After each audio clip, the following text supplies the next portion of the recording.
I have so many ESTJs in my life, and I really enjoy them, and I really look up to them. Like as an ITJ, I feel like they have a lot of TJ qualities that I would like to emulate more. I just really respect them. I have a high level of respect for especially some healthy ESTJs. They're some of the most dedicated, admirable people and are really worthy of respect. And I just appreciate how much responsibility and control they take over their life. And so it encourages me and everyone around them to want to do the same. So as I go through this video, if I mention anything and it's really not resonating, and you're like, this doesn't sound like me at all, you might be mistyped. The tests are pretty reliably wrong. So even if you've taken the test and got a consistent result, it's reliably wrong. In my experience, it's wrong by usually just one letter, maybe two letters. So like, especially if you're an ESTJ, but you weren't sure if you were an ESTP, those two are very different types. So especially if that letter is off, that will yield a completely different result. So basically, according to Dario and Artie's research, they hooked up different personalities to an EEG machine, and different personalities will tend to rely on different regions of the brain more often than other regions of the brain. And it's thought that these regions of the brain are considered to correlate with what are called cognitive functions. Basically, how your brain, how your cognition, how it functions. And there are 8 cognitive functions, and every personality will dominantly use 4. So what happened was in the early 1900s, Carl Jung kind of discovered or came up with these cognitive functions. And then several years later, Myers and Briggs came along and they said, okay, well, if you use this function and this function, we'll call you the ESFJ. If you use this function and this function, we'll call you the INFP. But basically the definitions of those functions have largely been lost, and it's a whole level deeper to Myers Briggs, and in my opinion, a lot of criticism of Myers Briggs comes from a lack of knowledge about its origins and these cognitive functions. So the way you figure out what these cognitive functions are is you look at the 4 letters, and the 2 middle letters are kind of the meat of this code. So you've got your S and T. So everyone's second letter is considered their perceiving letter. It's how you perceive the world. It's how you take in information. It's kind of like the glasses through which you view the world. You're going to be more oriented towards certain things. And for ESTJs, they feel like the best information are things that have come from the past, things that have really stood the test of time, things that, are reliable. And if they've been around for several years, then they've gone through a pretty substantial amount of time filtering that will mean that the information's good. So they tend to really be oriented and more trusting of information that came from the past and their memories, especially information like if it's one of your personal memories. And then everyone's third letter is considered their judging letter. It's how you make judgments. It's how you make should statements. This is kind of where people's opinions come from. Sometimes where arguments come from. This is where people can get kind of opinionated. And for ESTJs, they make their judgments and their opinions based on their thoughts. They think people should be productive, efficient, everyone should do their share of the work.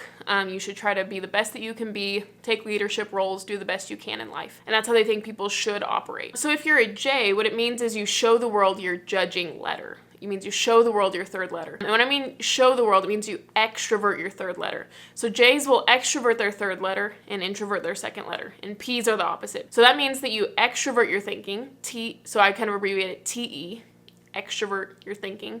That means you introvert your sensing. It's kind of your inner impressions. And then since you're an extrovert, what that first letter means is you dominantly prioritize the extroverted one of those two. So you dominantly prioritize your extroverted thinking, and you secondarily prioritize your introverted sensing. So those make up the first 2 of your cognitive functions. Like I said, everyone has 4. So the way you find your third cognitive function is it's the direct opposite of your third function. So you have introverted sensing as your second function. The opposite of sensing is intuition. So it's the letter N is how it's abbreviated. The opposite of introverted is extroverted. So extroverted intuition is your third function. Your fourth function is the direct opposite of your first function. So since your first function is extroverted, your first one's going to be introverted. And since your first one's thinking, your fourth one's going to be feeling. So introverted feeling is your fourth function. So these are your 4 cognitive functions. In this video, I will kind of briefly describe the definitions of these. I do have other videos where I go into greater depth. I have a video, what are the 8 cognitive functions? I have another video, what are the 4 types of introverts, and a video, what are the 4 types of extroverts? And in all of those videos, I go into definitions of the cognitive functions. I'll kind of skim over the top here because this video is probably going to be long. If you want a deep dive, you can go there. Also, if this seems kind of confusing, I have a Myers Briggs 101 playlist that starts from the very beginning, what's the difference between extrovert and introvert, and it goes chronologically in order. It gets more and more complicated as you go. So your first cognitive function is extroverted thinking. And when I say extroverted, I mean it's oriented toward things that are not in here. Anything that's turning inward is introverted, and anything that's extroverted means to turn outward. So that could be people, that could be things, that could be the environment. It's anything basically that's not inside you. So sometimes I think ESTJs might not feel like they're very extroverted. They might not feel very people-y or like a party animal, even though sometimes I have seen some ESTJs that can be the life of the party, especially if it's like a work party or something oriented around work. It's oriented toward the external thoughts. So it's about how things should be done, and we should be productive, and it's all about efficiency and doing things the best, and it can be about making money, it can be increasing revenue 15% in quarter 2. It's a lot about goal setting and goal achieving and executing on those things. It's a lot about taking responsibility for your actions. It's basically just doing what needs to be done in the most efficient way possible. You say, like, I want my life to look this way, so how can I get from A to B in the most efficient way possible? And you want to lead other people into excellence as well. A big part of extroverted thinking is leading others, specifically and oftentimes in a career sense. ESTJs make great leaders and great mentors. I find especially in a one-on-one setting, I feel like ESTJs will really shine. And everyone's first function is basically who they feel like they are. You'd be hard-pressed to get anyone out of their first function. But if you're a female ESTJ, I could imagine you've gotten some pushback throughout your life. Extroverted thinking is a function that I don't find is very accepted very easily in women. That's where you get a lot of pushback. So everyone's second function has the opportunity to be a potential strength. It tends to be underused because it's a little bit less comfortable. Since you're an extrovert, your second function is just automatically going to be introverted, and that's not really your preference. It's not really your dominant style of doing things. You prefer to be out there interacting with the world, getting things done, ticking things off a to-do list, working in the outer world instead of, just being in here in your head, analyzing your memories and things. But that is a really big potential strength. It's not as if you can't do it. And I think that is a big growth point for ESTJs. I personally believe that introversion and extroversion are both needs. The analogy I use is like food and water. You need both food and water, and you may have a preference for one, like maybe you prefer food, but you need both food and water. Like, it doesn't matter if you don't like water, you need water. That's the way the introversion and extroversion are. You have a preference for extroversion, and you may get more energy from extroversion, you may feel more like yourself. But when you get into introversion, that gives you a depth and a wisdom that ESTJs can have. It causes you to slow down and think about things. So then when you're out there achieving your goals and impacting people, there's a real depth to it. There's no shallowness to it. Introverts can tend to be too slothful, not doing anything if they get unhealthy. They get isolated if they're too introverted. Extroverts tend to get too scattered, kind of shotgunning everything, and there's not necessarily a one focused direction. So you're really using this introversion function daily.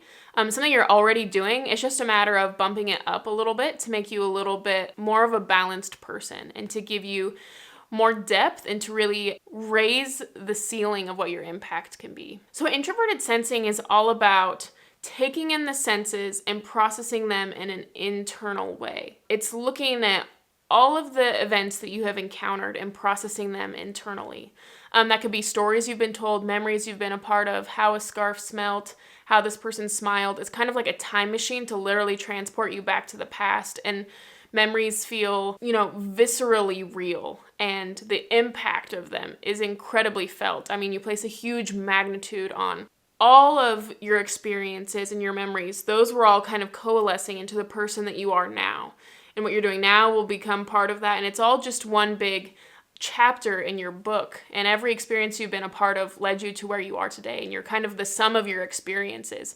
And you understand that everyone is kind of the sum of their experiences. So when you hear other people's experiences and their stories and the lessons they've learned, that's all very valuable to you. And you want to take that in and make that part of the knowledge so that you can draw from to be part of your repertoire. The person who performed our wedding ceremony was an ESTJ, and it was very important to him for any wedding that he performed. One of kind of his boundaries, I guess, was that he wanted the traditional wedding vows to be part of it, because he said you can add something onto it if you would like. If you want to write your own vows, you could add it onto it. But he said, for me, I feel like those wedding vows have stood the test of time, and I don't want to cheapen them or make anything more shallow. He's like, if you want to add your own flair to it, you can, and I'll perform that wedding ceremony, but I just feel like those vows are solid, and I don't want to take away something solid for something cheap, just have cute little inside jokes. And that's kind of a good example of introverted sensing. So the ESTJ's third function is extroverted intuition. And everyone's third function tends to be overutilized, especially if you're younger. Like if you're in your teens or early 20s, I would say this function is kind of like a no-go for a little while. Once you get a little older, I think this function's fine to use, but it can really be a tripping up point, especially when people are younger. And because you're extroverted and your third function's extroverted, if you get to a point where you're only in your first and third function and you just skip over the second one, which is introverted, it makes you very, very extroverted. And I believe that a lot of the negative stereotypes come from ESTJs being in their first and third functions too much. Specifically the third function too much. Extroverted intuition, when used in a healthy way, is all about seeing the possibilities and being creative and inventing. It's all about the intuitions. So intuition is the opposite of sensing. So sensing is what you experience right now. Intuition is what could be. So it's kind of what's not existing right now. And because it's extroverted intuition, it's kind of expanding that. Introverted functions distill down. Extroverted functions give more possibilities.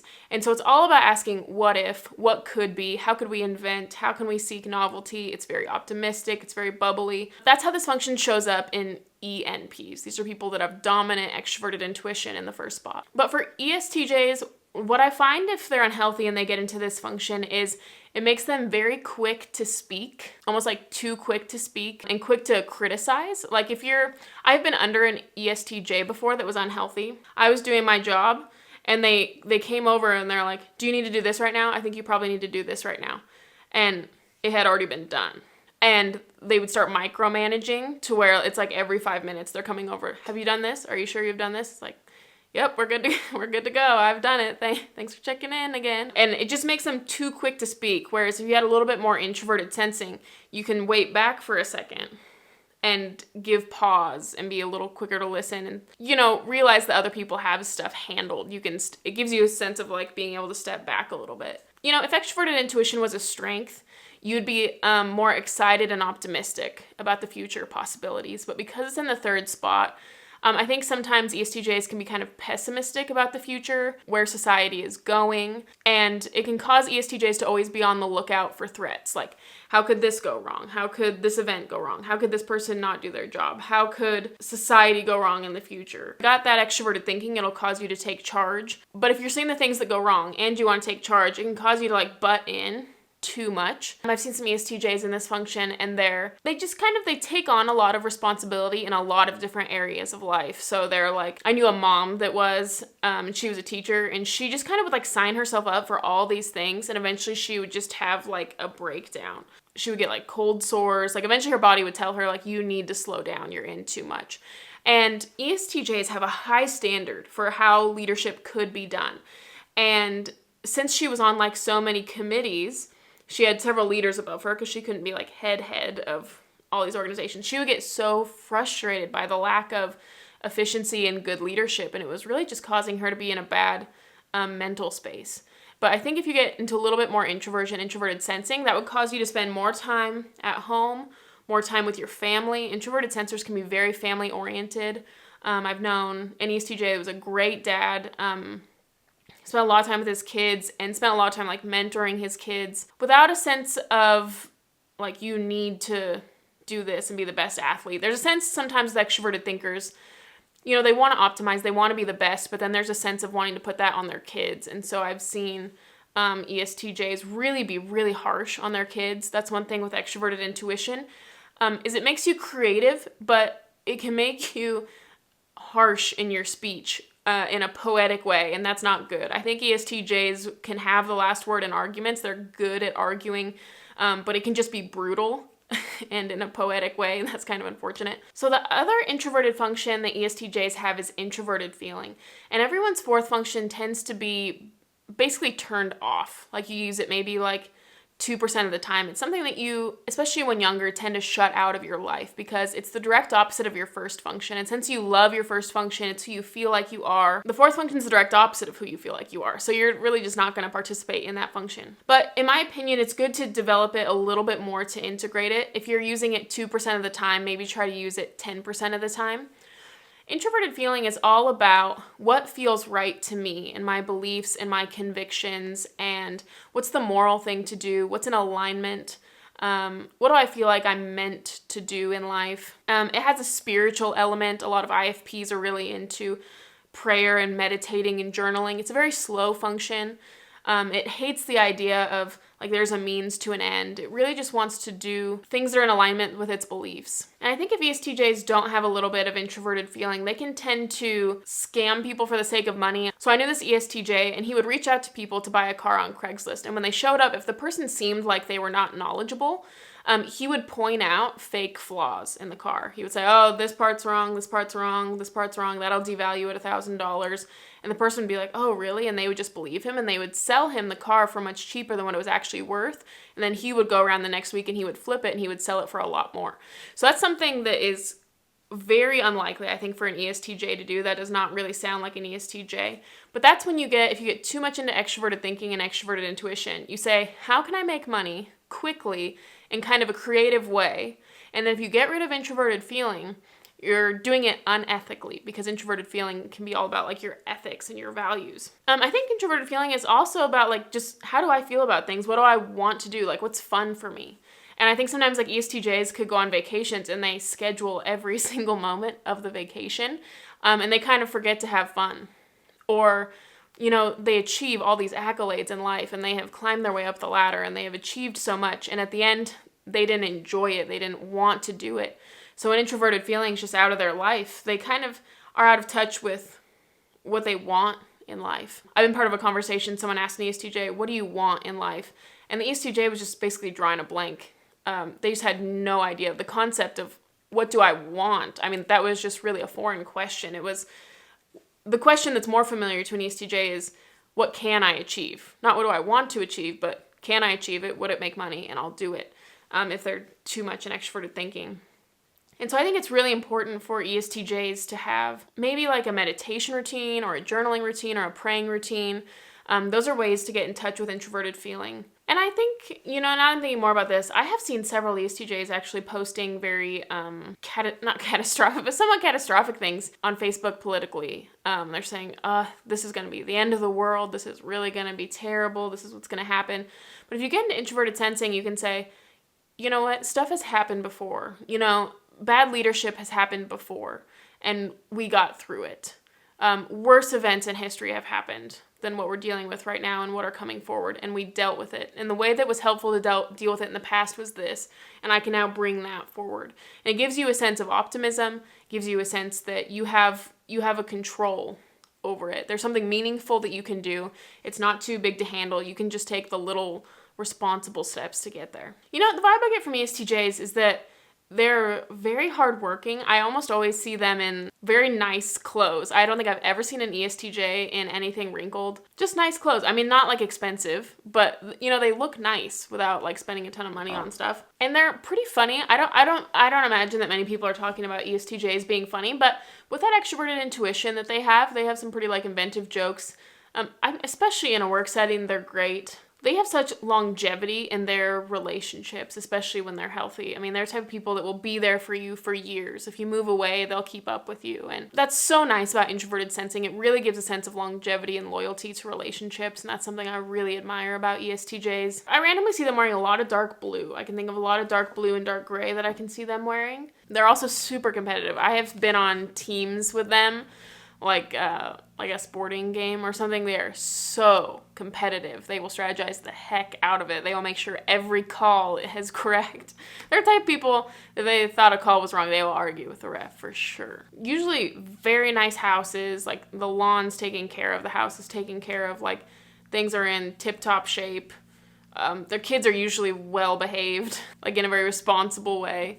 They like teach people to take responsibility for things. But the one most amazing thing, like the most amazing gift to the world about ESTJs, in my opinion, is when they get into that introversion, they really can get into mentoring. My husband was mentored by an ESTJ, and it basically just changed the course of his life. ESTJs care about people. They will call you up and ask how you're doing. If something bad's going on in your life, they reach out and they'll ask, like, is there anything I can do? Because the way that they serve people is by like helping you out. Like, is there a task I can take off your list? I'll do that for you. They really go above and beyond to help people. And I feel for them, because I think that some people may think that ESTJs come off as pushy, but they're really just helping in the way that they know how. They're helping within their skill sets, and they can help take people on the journey. They said, this is where I used to be. This is the journey I've gone on. This is where I've come. They get into that extroverted sensing. They take people into their history and they help people do the same. And they say, okay, I see part of you in where I used to be, and I will help draw you forward. And I think that is an incredibly admirable thing to do. They're highly dedicated, highly respectable. I really admire the heck out of them. So yeah, I would just say, like, if you're an ESTJ, you have the ability to really affect people's life with your leadership and one-on-one mentorship. And I'll just say the impact that you have with people one-on-one is so much more impactful than anything you do in an organization, getting the task list done, starting a bunch of different businesses. It's the one-on-one mentoring and the bringing people under your wing that I think that's your sweet spot right there. Oh, a lot of ESTJs I know are very well read, especially if they get into introverted sensing. Introverted sensing can cause people to read a lot, listen to podcasts, very well read. The business books, the nonfiction books, definitely into that. Really admire ESTJs, like I've already said. Thank you so much for watching. If you're interested, I do have an Instagram account where I post more like bite-sized list type things. So if you're interested in that, follow me on Instagram. And like I said before, I do have a Myers Briggs playlist and some cognitive function videos. So check those out if you're interested. Thanks so much for watching. Bye.